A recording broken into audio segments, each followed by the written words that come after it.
అధ్యక్ష 2018లో కేంద్ర ప్రభుత్వం మన రాష్ట్రానికి కేంద్ర సామాజిక న్యాయం మరియు సాధికారత మంత్రిత్వ శాఖ కింద పనిచేసే సంస్థ అయిన national Safai Karamcharis finance and development corporation కింద ఎస్సీ కార్పొరేషన్ కి షెడ్యూల్డ్ కులాల వారికి పంపిణీ చేసేందుకు కొంత సామాగ్రి పనిముట్లను సప్లై చేయడం జరిగింది అధ్యక్ష. ఇందులో భాగంగా tractors, electronic autos, mechanised drainage cleaning machines, అలాగనే ట్రాక్టర్స్ ఇవి సప్లై చేయడం జరిగింది అధ్యక్ష. ఇవి ఆ రోజు మన రాష్ట్రానికి వస్తే అందులో భాగంగా కడప జిల్లాకు 165 electronic autos, 62 tractors, 50 mechanised drainage cleaning machines వచ్చాయి అధ్యక్ష. అందులో 90 పవర్ ఆటోలు డిస్ట్రిబ్యూట్ చేశారు అధ్యక్ష. అలాగనే mechanised drainage cleaning machines 50 distribute చేశారు అధ్యక్ష. అలాగనే ట్రాక్టర్స్ 50 గాను 42 డిస్ట్రిబ్యూట్ చేశారు అధ్యక్ష.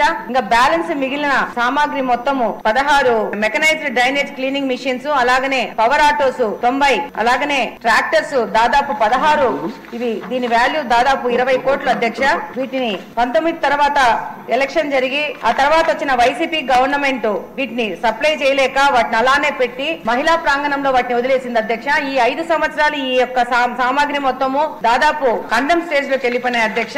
ఆ రోజు 2019లో వైసీపీ ప్రభుత్వము ఒక్క ఛాన్స్ ఇస్తే చూడండి అని చెప్పేసి అధికారంలోకి వచ్చి నా దళితులు, నా ఎస్సీలు, నా ఎస్టీలు అని చెప్తూ ఈ యొక్క వాళ్ళ కోసం పెట్టిన సామాగ్రిని వాళ్ళకి పంపిణీ చేయకుండా వాటిని కండెమ్ స్టేజ్ లోకి వదిలేసేసి వాళ్ళకి అన్యాయం చేసింది అధ్యక్ష.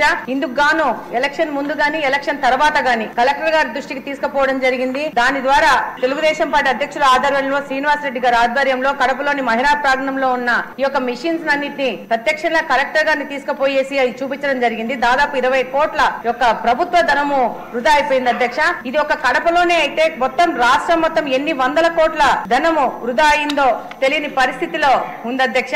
ఇది ఎస్సీ ఎస్టీలకు ఆ రోజు వైసీపీ ప్రభుత్వం చేసిన అన్యాయం అధ్యక్ష.